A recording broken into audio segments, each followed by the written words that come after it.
بسم اللہ الرحمن الرحیم نحمده ونسلم علی رسوله الکریم اما بعد فاعوذ باللہ من الشیطان الرجیم بسم اللہ الرحمن الرحیم وقاتلوا فی سبیل اللہ الذین یقاتلونکم ولا تعتدوا ان اللہ لا يحب المعتدین صدق اللہ العظیم وصدق رسولہ النبی الکریم الامین ان اللہ وملائکتہ یصلون علی النبی یا ایہا الذین آمنوا صلوا علیہ وسلموا تسلیما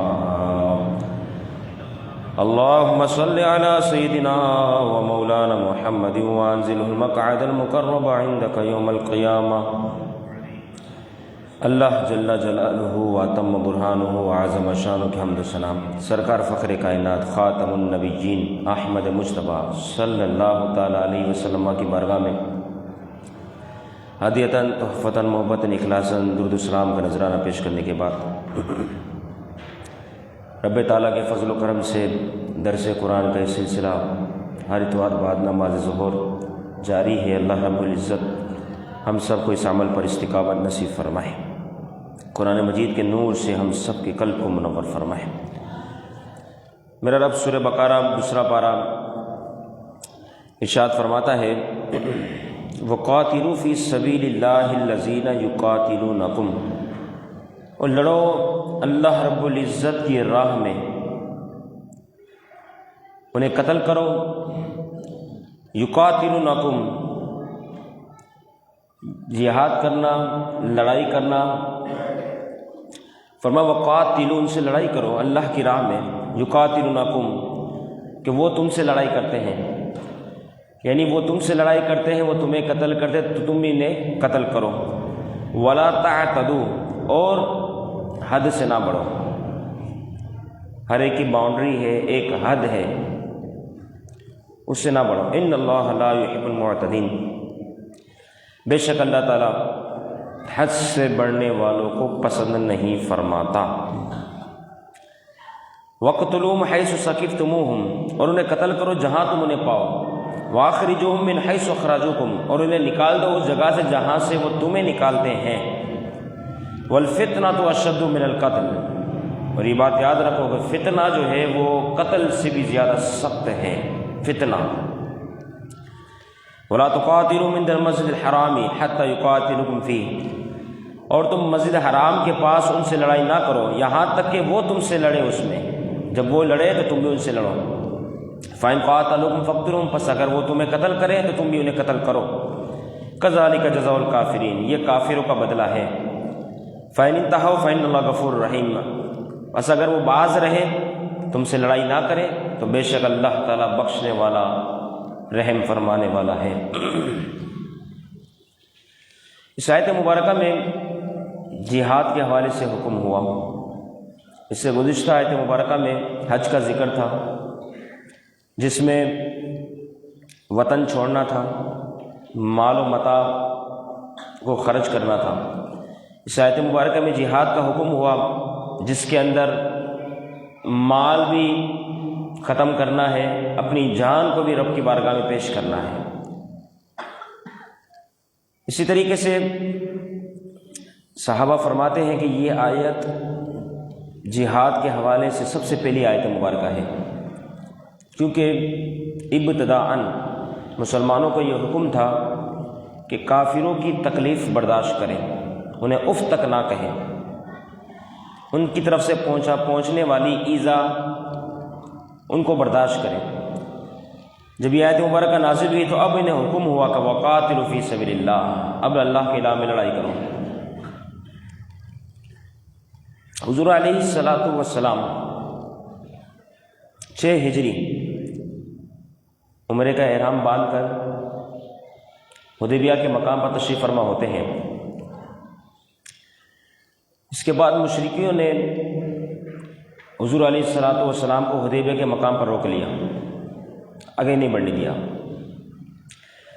پیارے محبوب علیہ الصلوۃ والسلام 1 ماہ تک عمرے کی حالت میں حدیبیہ کے مقام پر تشریف فرما رہے ہیں۔ اس کے بعد ان سے صلح ہوئی اور انہوں نے کہا کہ اس سال آپ چلے جائیں، آئندہ سال دوبارہ آ جائیے گا۔ اسی طرح ہوا، پیارے محبوب علیہ الصلوۃ والسلام چلے گئے۔ اگلا سال 7 ہجری عمرے کی قضاء کی نیت سے تشریف لائے۔ اس وقت پیارے محبوب علیہ الصلوۃ والسلام کے ساتھ 1400 صحابہ کرام موجود تھے، اتنی بڑی تعداد۔ لیکن دل میں یہ سوچ رہے تھے کہ کافر مشرک جو ہے وہ عہد خلافی کرتا ہے، وعدہ خلافی کر لیتا ہے، کہیں ایسا نہ ہو کہ ہم اس طریقے سے وہاں اس زمین پر پہنچ جائیں، احرام کی حالت میں ہو، حرمت والا مہینہ ذی القعدہ ہو اور حرم شریف ہو، 3 حرمتوں والی شے پائی جائے اور ہم وہاں پہنچے اور کفار مشرکین ہم سے جنگ و قتال شروع کر دیں، تو وہ حرمت کے مہینے کی وجہ سے، احرام کی وجہ سے، اس سرزمین کی حرمت کی وجہ سے ہم کچھ کر نہ سکیں۔ کہیں ایسا نہ ہو کہ معاملہ کچھ اور ہو جاؤ کہ اللہ کے نبی ہمارے ساتھ تشریف فرما ہے۔ یہ اس مقام پر سوچا جا رہا ہے تو رب تعالیٰ کی طرف سے آیت مبارکہ نازل ہو گئی، وَقَاتِلُوا فِي سَبِيلِ اللَّهِ الَّذِينَ يُقَاتِلُونَكُمْ، وہ تم سے لڑتے ہیں اور تم بھی ان سے اللہ کی راہ میں لڑائی کرو۔ کہ وہ جب لڑائی کر رہے ہیں تم سے، تم انہیں نہ بخشو، اب ان سے تم بھی لڑائی کرو۔ یہ آیت مبارکہ نازل ہو گئی، کیونکہ اس سے پہلے تک تو یہ حکم نہ تھا، اس سے پہلے تک تو تکلیف کو برداشت کرنے کا حکم تھا کہ مشرکوں کی طرف سے تکلیفیں ملے برداشت کرو۔ پھر آیت مبارکہ نازل ہو گئی کہ اب اس جگہ پر جا رہے ہو تو جس جگہ پر یہ تمہیں قتل کرے تم بھی انہیں قتل کرو، جس مہینے میں یہ تم سے لڑائی کرے اگرچہ حرمت والا مہینہ ہو، کیونکہ ابتدا ان کی طرف سے ہے، لہذا تم ان سے لڑائی کرو۔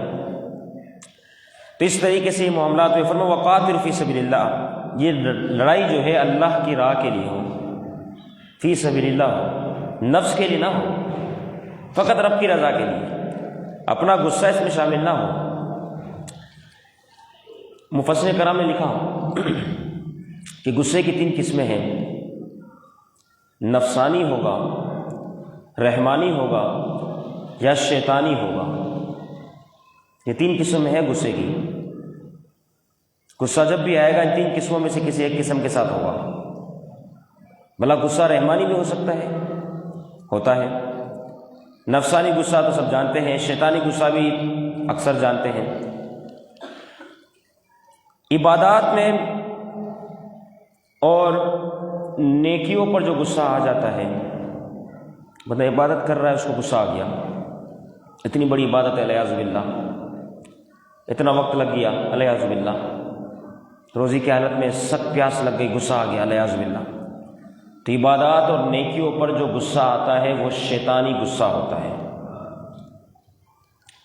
اسی طریقے سے دنیاوی کاروبار میں جو غصہ آتا ہے، ایک شخص دوسرے شخص سے لڑائی کرتا ہے، اس کی وہ رقم ادا نہیں کر رہا، یا جو رقم طے ہوئی وہ نہیں دے رہا، یا پھر جس وقت رقم ادا کرنے کی بات ہوئی وہ نہیں کر رہا، یا جو ریٹ طے ہوئے اس کے مطابق کام نہیں ہو رہا، اس میں غصہ آ گیا، ایک دوسرے کو بہت کچھ کہہ دیا، تو یہ جو غصہ ہے یہ غصہ نفسانی غصہ ہے۔ اسی طرح کفر پر، معاصی پر، گناہ گاری والے کاموں پر کسی کو غصہ آ جائے، کوئی شخص کفر پر ہے، ایسے شخص پر اس کو غصہ آ گیا، کوئی گناہ گاری والے کام کر رہا ہے، شراب خوری، زنا خوری، حرام خوری، سود خوری وغیرہ وغیرہ، دوسرا کوئی نیکوکار شخص اسے دیکھتا ہے، اس کو غصہ آتا ہے، کیسا ہے یہ شخص ہے، تو یہ اگر غصہ کھا رہا ہے تو یہ غصہ رحمانی غصہ ہے، کیونکہ یہ غصہ ایسا ہے جو اسے غلط کاموں سے روک رہا ہے، تو یہ غصہ رحمانی غصہ کہلاتا ہے۔ فرمایا وَلَا تَعْتَدُوا، حد سے آگے نہ بڑھو۔ اس وجہ سے فرمایا کہ کفار اگر تم پر حملہ نہ کریں تم انہیں نہ چھیڑو۔ اس طریقے سے کفار کی عورتیں ہیں، بچے ہیں، بہت بڑی عمر کے ہیں، انہیں بھی نہ تنگ کرو، انہیں نہ چھیڑو۔ اسلام کتنا پاکیزہ مذہب ہے، کتنا صاف ستھرا مذہب ہے، تمہیں ان کو نہ چھیڑو۔ اور آج کیا ہو رہا ہے غزہ کے اندر، فلسطین کے اندر کیا ہو رہا ہے، شام میں دنیا نے دیکھا، برما میں دنیا نے دیکھا، کشمیر کے اندر دیکھیں کہ بچوں کو بھی نہیں چھوڑا جا رہا، کوئی آسرا نہیں کر رہا۔ اسلامی ممالک 57 کے قریب سارے تماشائی ہیں، بلکہ یہ تماشائی ایسا ہے کہ اگر یہ کہا جائے کہ یہ بھی ان میں شامل ہے تو غلط نہ ہو، کسی کو تکلیف ہی نہیں پہنچ رہی، کسی کو ایذا نہیں پہنچ رہی۔ حالانکہ اسلام واضح طور پہ کافروں کے بارے میں فرما رہا، مشرکوں کے بارے میں، اگر یہ پہن نہ کرے تم پہن نہ کرو، اگر ان کی طرف سے پہلے ہو بھی جائے نا تو ان کی عورتوں کو اور بچوں کو نہ تنگ کیا جائے، یہ اسلام ہے۔ لیکن آج معاملات بالکل برعکس ہو چکے ہیں۔ وَقْتُلُوهُمْ حَيْثُ ثَقِفْتُمُوهُمْ، قتل کرو انہیں جہاں تم انہیں پاؤ، کیونکہ حرمت کا مہینہ اگر تمہارے نزدیک ذی القعدہ ہے، تم احرام کی حالت میں ہو، مسجد حرام شریف تمہارے نزدیک حرمت والی ہے، تینوں باتیں حرمت والی ہے، لیکن فرمایا یہ حرمت انہوں نے توڑی ہے، مشرکوں نے توڑی۔ جب اس حرمت کا انہوں نے پاس نہ رکھا، تمہیں قتل کیا، تم ابھی انہیں جہاں پاؤ تم انہیں قتل کرو، لیکن ابتدا ان کی طرف سے ہوئی ہے تو تم اپنا معاملہ ان کے سامنے پیش کرو، ان سے لڑائی کرو۔ وَأَخْرِجُوا مِنْ حَيْثُ أَخْرَجُوكُمْ وَالْفِتْنَةُ أَشَدُّ مِنَ الْقَتْلِ، اور انہیں نکال دو جہاں سے انہوں نے تمہیں نکالا، مکے کی زمین سے انہیں نکال کے باہر پھینک دو، کیونکہ زمین سے انہیں تمہیں نکالا تھا نا۔ اور یہی وہ اشارہ ہے جو مسلمانوں کو پہلے دے دیا گیا کہ ان قریب مکہ المکرمہ فتح ہو جائے گا، مسلمانوں کو کامیابی نصیب ہوگی۔ کفار مشرکین جتنی بڑی تعداد ہے، جتنا مال و متاع ساز و سامان جنگی معاملات رکھتے ہیں، لیکن یہ سارے شکست کھانے والے ہیں۔ اشارہ دے دیا گیا نکال دو انہیں جہاں سے انہوں نے تمہیں نکالا۔ ایسا ہی ہوا تاکہ حرم شریف کی زمین پاک صاف اور ستھری ہو جائے۔ آج کچھ یہودی طاقتیں وہاں پر نافذ ہیں، عورتوں کو لائسنس دیے جا رہے ہیں، عورتوں کو سوئمنگ پول کی اجازت دی جا رہی ہے، بڑے بڑے ناچ گانے تماشے فحش عریانی والے کام وہاں پر علل اعلان کیے جا رہے ہیں۔ یہ وہ سرزمین تھی جس کو میرے رب نے پیر محبوب علیہ الصلوۃ والسلام اور صحابہ کرام کے صدقے طفیل پاک صاف و ستھرا فرما دیا تھا، ان مشرکوں کو وہاں سے نکال کر باہر پھینک دیا تھا، لیکن آج انہی کے چاہنے والے لوگ وہاں پر نافذ ہیں اور اس قسم کی اجازت دی جا رہی ہے۔ اب تو یہ حال ہو گیا کہ وہاں پر بازاروں کے اندر ہر دکان کے اندر آپ کو ایک لڑکی ملے گی، ہر دکان کے اندر وہ لڑکی ڈیل کرے گی، گفتگو کرے گی۔ کتنا سخت حکم ہو گیا کہ جس بازار کو پیارے محبوب علیہ الصلوۃ والسلام نے شیطان کی جگہ قرار دیا، اور مردوں کے لیے بھی یہ حکم ہوا کہ کام ہو تو بازار کا رخ کرو، کیونکہ وہ شیطان کا گھر ہے، شیطان کی جگہ ہے، کام نہ ہو تو وہاں پر نہ جاؤ۔ تو آج اس جگہ پر عورتوں کو لڑکیوں کو بٹھا دیا، عرب کی سرزمین مکہ المکرمہ کے بازاروں میں، ان کے بازاروں کا یہ حال ہے، مکہ المکرمہ کے بازاروں کا یہ حال ہے، ان لوگوں نے کر دیا۔ لیکن یہ ہے کہ ان بطش ربک لشدید، تیرے رب کی پکڑ بڑی سخت ہے، جب وہ کسی کو پکڑتا ہے پھر وہ نہیں رعایت دیتا، پھر وہ نہیں چھوڑتا۔ ان قریب ان پر بھی زوال آئے گا، یہ جو گندے کام کرنے والے ہیں عرب کی سرزمین پر، ان پر زوال آئے گا، کیونکہ مسلمان ایک طرف قتل و غارت گری کا شکار ہے، انہیں گاجر مولی کی طرح کاٹا جا رہا ہے، یہ سارے عیاشوں میں مصروف ہیں، یہ اپنے مغربی آقا کو خوش کرنے میں مصروف ہیں، باری ان کی بھی آنی ہے۔ میرا رب بڑا کریم ہے، بڑا رحیم ہے، مسلمانوں پہ رحم فرماتا ہے، تو اسی طریقے سے اس کی پکڑ بھی بڑی سخت ہے، وہ جبار بھی ہے، وہ قہار بھی ہے، یہ کوئی نہ بھولے، ان قریب باری آنی ہے۔ تو یہ آیت مبارکہ در حقیقت فَإِنِ انتَهُوا فَإِنَّ اللَّهَ غَفُورٌ رحیم تک جہاد کے بارے میں ہے۔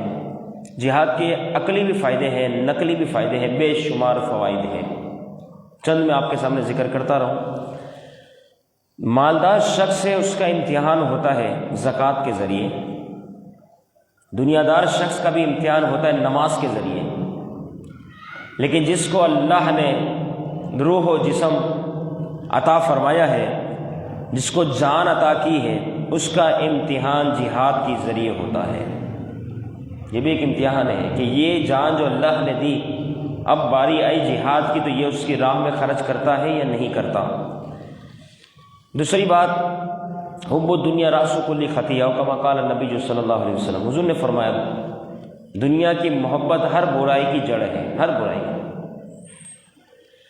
اب جہاد کے ذریعے سے یہ محبت مٹ جاتی ہے، کیونکہ جہاد کی وجہ سے وہ اپنے مال و اہل و عیال، مال و متاع، دنیا، اپنی جان، ہر چیز کو فنا کر دیتا ہے۔ تو دنیا کی محبت جہاد کے ذریعے سے ختم ہوتی ہے۔ فرمایا یہ بھی فائدہ ہے اس میں۔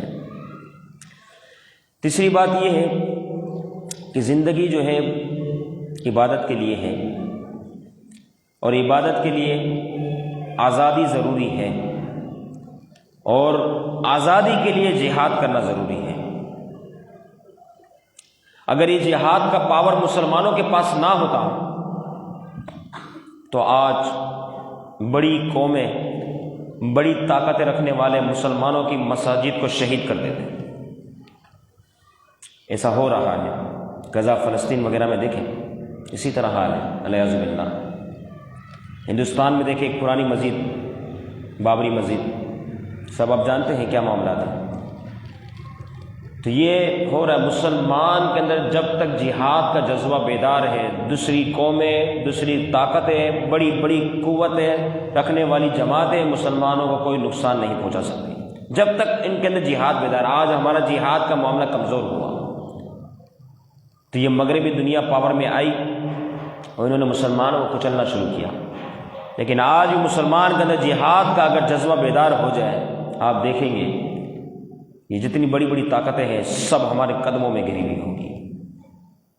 جہاد کا جذبہ مسلمانوں کے لیے اتنی بڑی شے ہے۔ اسی طریقے سے مسلمان جو ہے قبر کے سپرد کر دیا جائے، اسی طرح مجاہد بھی، اللہ کی راہ میں لڑنے والا بھی قبر کے سپرد کر دیا جائے۔ لیکن پیارے محبوب علیہ الصلوۃ والسلام نے فرمایا کہ مجاہد جو اللہ کی راہ میں لڑنے والا ہے، اگر وہ مر جاتا ہے، مرنے کے بعد دوبارہ رب کی بارگاہ میں تمنا کرتا ہے، اے اللہ مجھے دوبارہ موقع دے، میں دوبارہ دنیا میں جاؤں گا، تیری راہ میں، تیری رضا کے لیے لڑائی کروں گا، جہاد کروں گا، دوبارہ میں شہید ہوں گا، دوبارہ اس در پر حاضر ہو جاؤں گا۔ یعنی شہادت کے جذبے اور اس کی موت نے اس کو اتنا سکون عطا کر دیا کہ اس کی تمنا یہ ہوگی، اس کے علاوہ کوئی شخص اور تمنا نہیں کرے گا۔ سے مجاہد فی سبیل اللہ جو اللہ کی راہ میں شہید ہوا، وہ یہ تمنا کرے گا، اے اللہ مجھے موقع دے، دوبارہ میں جاؤں گا، دوبارہ تیری راہ میں شہید ہوں گا اور دوبارہ تیرے بارگاہ میں حاضر ہو جاؤں گا۔ تو یہ شہادت کے درجہ پانے والوں کو اللہ رب العزت نے انعام و اکرام عطا فرمایا۔ اسی طرح شہید کو شہادت کے وقت کتنی تکلیف ہوتی ہے، فرمایا جس طریقے سے تم میں سے کسی کو چیونٹی کاٹ لے، کیا تکلیف ہوگی اس کی، بس اتنی تکلیف ہوتی ہے اور اس کی روح پرواز کر جاتی ہے۔ تو یہ ہے جہاد کے معاملات۔ اسی طرح جنت کے 100 درجے تو مجاہد فی سبیل اللہ کے لیے ہیں، 100 درجے جس نے اللہ کی راہ میں جہاد کیا فقط رب کی رضا کے لیے۔ تو یہ 3 آیتیں ایک ساتھ بیان کی گئی، اس میں جہاد کا خاص طور پہ حکم دیا گیا کہ ان سے لڑائی کی جائے، اور پھر جہاد کے فضائل بیان کیے گئے۔ مسجد الحرام کی برکت بہت زیادہ ہے، کیونکہ آدم علیہ السلام کی عبادت گاہ ہے۔ آدم علیہ السلام نے اس جگہ پر عبادتیں کی ہے۔ ابراہیم علیہ السلام نے کعبۃ اللہ شریف کو تعمیر کیا ہے۔ تو اس مسجد کی شان بہت اعلیٰ ہے، کیونکہ اس کے اندر بیت اللہ شریف بھی ہے۔ اس اعتبار سے مسجد حرام شریف تمام مسجدوں سے افضل ہے، تمام مسجدوں سے۔ تو اب جس دل میں حضور علیہ السلام جلوہ افروز ہو، وہ دل بھی تمام دلوں سے افضل ہے، تو اس میں پیارا محبوب جلوہ کرے۔ اسی طرح جس شہر میں کعبۃ المعظمہ موجود ہے وہ امن والا ہے، کیونکہ بیت اللہ شریف ہے، تو وہ شہر امن والا ہے۔ اور جس دل میں پیارے محبوب علیہ السلام کا حقیقی عشق موجود ہے، وہ دل بھی در حقیقت رب کے عذاب سے امن میں ہے۔ یہ اس دل کی شان ہے۔ اللہ رب العزت درس قرآن اپنی بارگاہ میں قبول فرمائے، غلطی کوتاہی کمی معاف فرمائے، جن احباب نے شرکت کی مناسب کی حاضری قبول فرماتے ہوئے تمام کی جائز تمناؤں کو اپنی بارگاہ میں قبول فرمائے۔ جو واعظ و نصیحت ہوئی اسے یاد رکھنے، عمل کرنے، دوسروں تک پہنچانے کی توفیق عطا فرمائے۔ خاص طور پر جہاد کا جو جذبہ ہے مسلمانوں کے اندر رب تعالیٰ ان آیت مبارکہ کے نور کے صدقے پیدا فرمائے۔ وما علینا